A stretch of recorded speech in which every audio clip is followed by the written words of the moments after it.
Upepo mzito Novemba hii umevuma njiani kuelekea Rashti, mji wa kaskazini mwa Iran, uliokaa juu ya ukanda wa kijani wa bahari ya Caspian. Bendera zikipepea juu ya majengo ya serikali kana kwamba zinatangaza enzi mpya ya ushirikiano wa kikanda, kwani hapo ndipo hatua ya kihistoria ilipochorwa, hatua ambayo imeibuka kama sura mpya ya diplomasia ya Iran, ikitangazwa kwa sauti thabiti na naibu waziri wa mambo ya nje Kazem Gharibabad. Jioni ya Jumanne hii kupitia television ya kitaifa, Gharibabad alisimama kama jemedari wa fikra, akitangaza kwa uthabiti kuwa Iran imezindua rasmi sera yake mpya ya ukanda wa Caspian, sera inayojikita katika ushirikiano, ujirani mwema na uthabiti mpana wa fursa za kikanda. Alisema bila kuficha, tumeanzisha kutoka Caspian. Hapa ndipo uwezo, nguvu na mustakabali wa ushirikiano wetu wa kikanda utakapopiga mizizi. Asubuhi hiyo katika mji huo huo wa Rashti, magavana wa mikoa yote ya ukanda wa Caspian walijumuika kwa mara ya kwanza katika mkutano uliobeba kauli mbiu ya kutikisa historia, Caspian, daraja la urafiki na maendeleo ya kikanda. Mkutano huo wa siku mbili ulikuwa wazi katika kuimarisha uchumi, kulinda mazingira, kupanua utalii, kuunganisha miundombinu ya usafirishaji na kujenga njia moja ya kusonga mbele.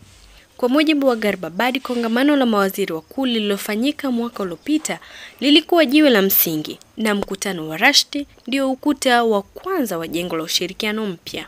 Katika uchambuzi wake makini, Gharibabad alisisitiza mataifa manne yaliyo katika ushiriki wa pwani ya Caspian, ambayo ni Urusi, Azerbaijan, Kazakhstan na Turkmenistan, yamefungua lango kubwa la fursa, huku akisisitiza kuwa Iran imeimarisha uhusiano mzuri na wa kirafiki na kila mmoja wao, jambo linaloipa Tehran nafasi ya kuongoza mizani ya kidiplomasia na kanda hiyo.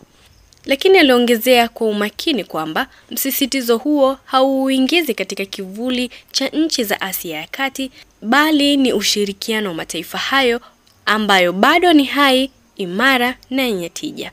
Katika ushirikiano wa kimazingira, maendeleo ya utalii, usafirishaji na miundombinu ya kimkakati wa pamoja na biashara pana na uwekezaji.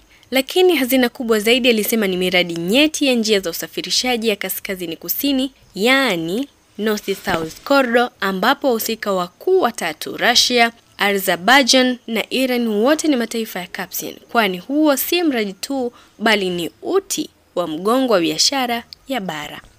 Lengo kuu la mkutano wa Rashti, kama alivyoeleza kwa msisitizo, ni kuunda ramani ya mwelekeo, na si kwa nadharia tu bali kwa utekelezaji unaoonekana na kushikika. Tunataka maamuzi haya yageuke vitendo, alisema kwa sauti ya uhakika ambayo ingewasha morali ya taifa. Gharibabad hakusita kutaja kuwa Iran imekuwa mshiriki hai katika mifumo mikubwa ya kimkakati kama SCO, BRICS na ECO, akisisitiza kwamba majeshi ya kiutendaji nchini yameendelea kusukumwa kuongeza ushirikiano wa pande mbili ndani ya miundo hiyo, kwani katika bahari ya Caspian si tu ni ziwa kubwa duniani, imegeuka kuwa uwanja wa vita vya kidiplomasia, daraja la maridhiano na chemichemi ya mustakabali mpya wa kikanda. Iran kwa sauti ya msimamo wa kishujaa imetangaza kwamba enzi ya kutazama nje imefika mwisho, na sasa ni wakati wa kujenga nguvu kutoka katika ukanda wake wa Caspian na hatimaye kutoka kwa Umoja wa Mataifa jirani. Mimi ni Emi Mahela.